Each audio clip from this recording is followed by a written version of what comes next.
Assalamualaikum warahmatullahi wabarakatuh. Salam sejahtera untuk kita semua. Bapak Ibu, di video sebelumnya kita sudah sama-sama belajar tentang hukuman dan disiplin positif. Kali ini kita akan mencoba menggali tentang hukuman dalam perspektif disiplin positif dan penguatan.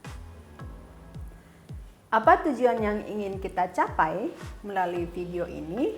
Yang pertama adalah agar kita dapat membedakan antara hukuman dalam perspektif disiplin positif dan penguatan. Yang kedua, diharapkan kita memahami kapan harus memberikan hukuman, kapan harus memberikan penguatan berdasarkan situasi yang terjadi. Tujuan yang ketiga adalah bagaimana kita memahami teknik pemberian hukuman dan teknik pemberian penguatan kepada peserta didik.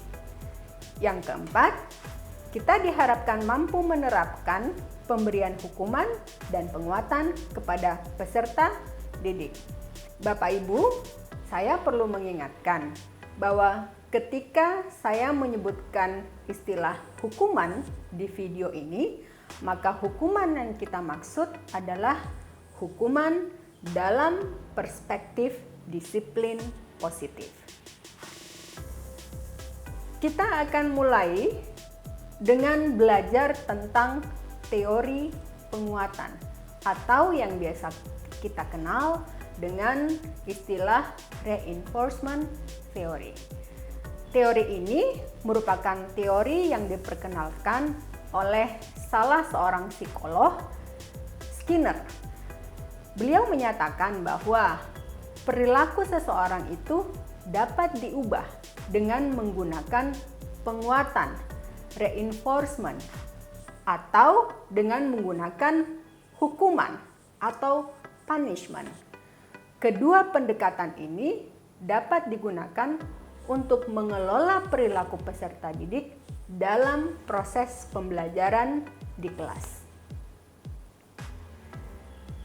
Teori behavioristik mengajarkan bahwa perubahan perilaku itu bisa terjadi akibat adanya interaksi antara stimulus dan respon. Apa yang kita maksud dengan stimulus? Stimulus adalah tindakan yang diberikan oleh guru kepada siswa. Respon adalah reaksi atau tanggapan siswa terhadap stimulus yang telah diberikan oleh guru. Ada 4 teknik yang bisa kita gunakan untuk mengubah perilaku. Keempat teknik ini adalah penguatan positif atau positive reinforcement, kemudian ada hukuman positif atau positive punishment, kemudian ada juga istilah penguatan negatif atau negative reinforcement, atau kemudian yang keempat adalah hukuman negatif yang kita kenal juga dengan istilah negative punishment. Apa yang kita maksud dengan penguatan positif? Penguatan positif yaitu ketika guru memberikan stimulus yang diinginkan. Stimulus yang diinginkan oleh siswa yang bertujuan untuk mendorong perilaku yang memang kita inginkan. Misalnya, perilaku yang kita inginkan di sekolah adalah siswa membuang sampah di tempatnya. Supaya siswa membuang sampah di tempatnya, maka stimulus yang kita berikan adalah dengan memberikan pujian ketika siswa tersebut telah membuang sampah di tempatnya. Yang kedua, penguatan negatif. Apa yang kita maksud dengan penguatan negatif? Penguatan negatif adalah ketika guru menghilangkan stimulus yang tidak diinginkan untuk mendorong perilaku yang diinginkan. Oke, kita lihat situasinya. Contoh, siswa yang tidak memenuhi standar kelulusan. Siswa tersebut akan mendapatkan pelajaran tambahan di akhir pekan. Setelah beberapa pekan, semua nilai siswa tersebut telah memenuhi standar, sehingga sekolah memutuskan bahwa siswa tersebut tidak lagi perlu untuk mendapatkan pelajaran tambahan di setiap akhir pekan.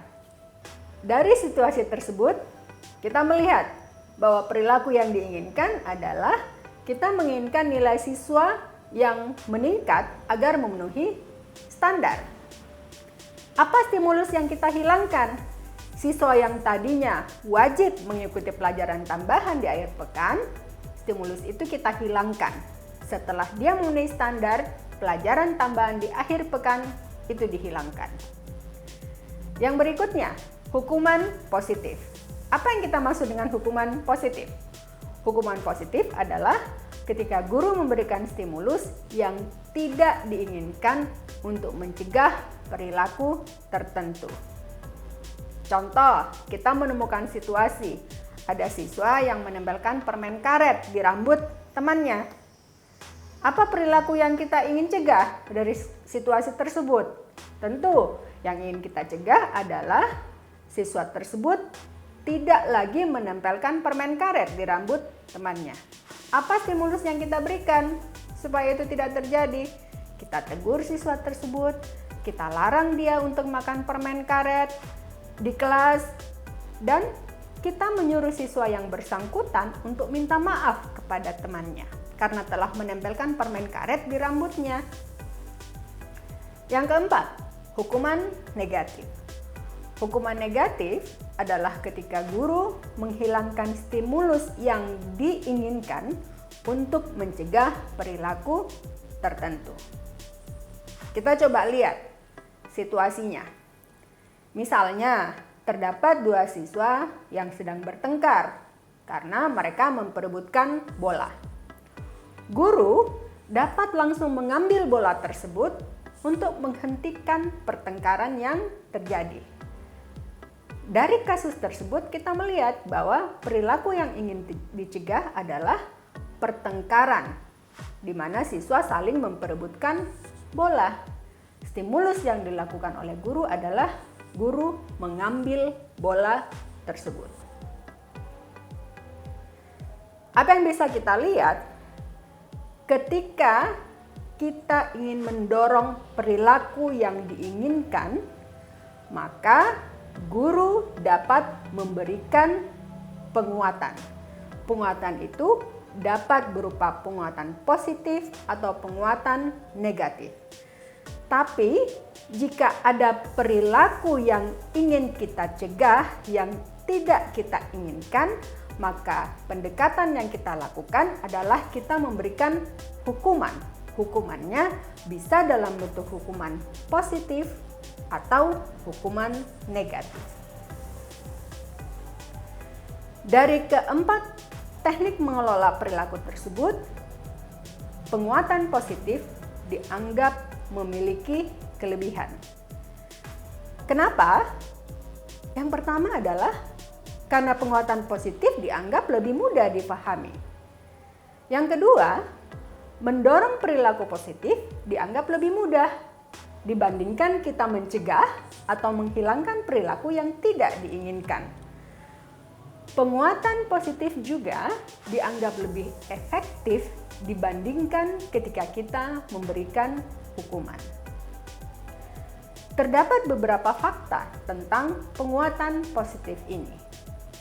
Guru yang lebih banyak mempromosikan perilaku yang bertanggung jawab itu ternyata lebih efektif di kelas dibandingkan dengan guru yang selalu merespon perilaku yang tidak bertanggung jawab atau perilaku yang tidak sesuai.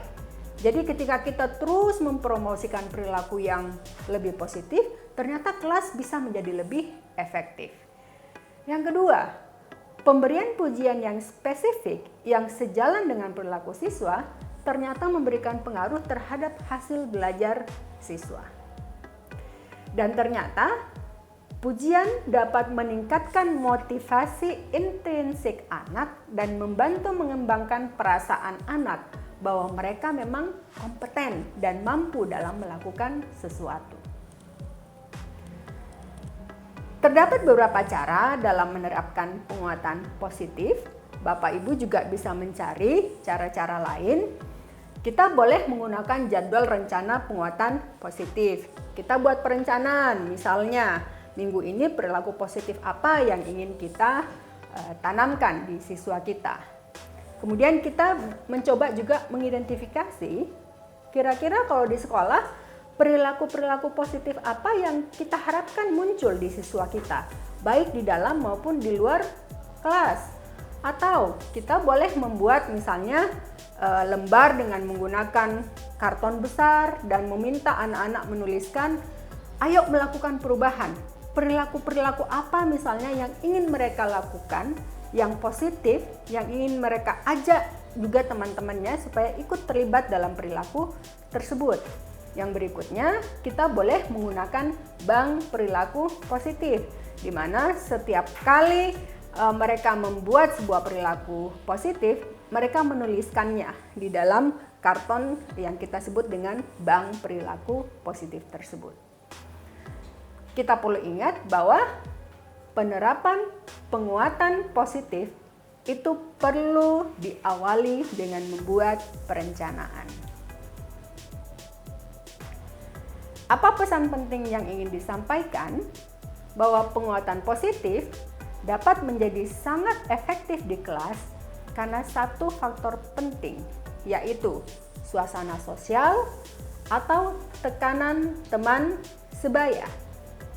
Anak sering ingin melakukan hal yang benar dan mungkin merasa malu jika ketahuan melakukan kesalahan di depan teman atau teman sebaya mereka. Ini yang kita maksud dengan suasana sosial dan tekanan teman sebaya.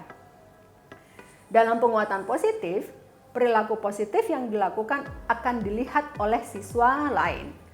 Pujian yang diberikan akan lebih menyenangkan dibandingkan ketika mereka menerima teguran atau hukuman.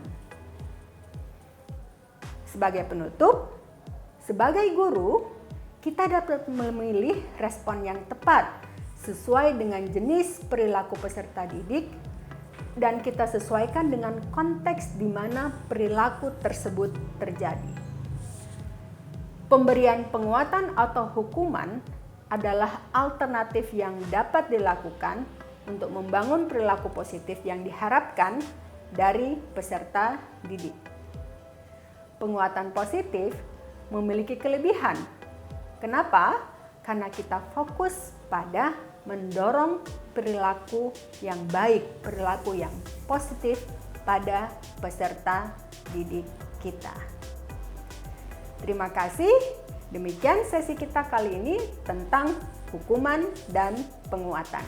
Assalamualaikum warahmatullahi wabarakatuh.